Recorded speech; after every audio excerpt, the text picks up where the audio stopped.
Do you think Europe, from your perspective, wants to work with America right now? I think Europe has a real problem.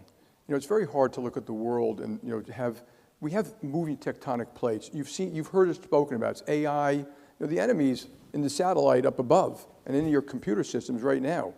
And the world changed. The other tectonic plates, the rise of China, huge global deficits, social network programs that probably can't be maintained over a long period of time. So Europe has a problem. I think they accomplished an unbelievable thing when the Euro got together, the EC, and they said, let's live in peace and not war. They had World War I and World War II, but they had the Franco-Prussian Wars, the Napoleonic Wars, the 100 Years' War, the War of the Roses. And so living in peace is a good thing, but it got bogged down.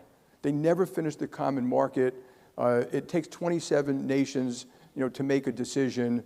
They let their military drop dramatically. It's very bureaucratic, which is why part of the reason that they lost Britain to the EU, which I think makes it bad for both of them, by the way.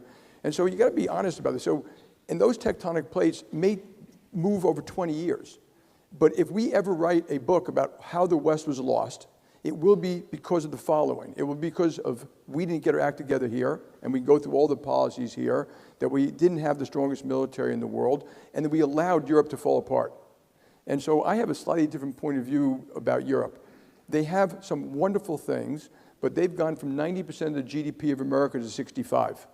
That's not because America did anything bad to them. It's their own bureaucracy, their own costs, they do some wonderful things on their safety nets, but they've driven business out, they've driven investment out, they've driven innovation out. It's kind of coming back. I think the leadership, Merz, Macron, Maloney, Starmer, I think they know. I just think politics is really, really hard.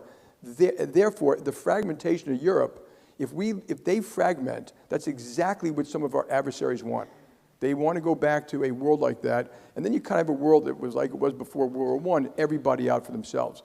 Everyone's got different national security interests, whether it's food or energy or water, and China's a huge country who wants to do bilateral negotiations with every country.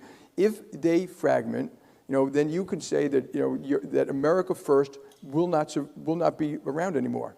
It will hurt us more than anybody else because they are a major ally in every single way, including common values, which are really important. So therefore, I think we should be using our American capability, strength, coercion, democracy, trade, investment to urge them to do what's in their own self-interest, which is military and economic, and the economic is equally important.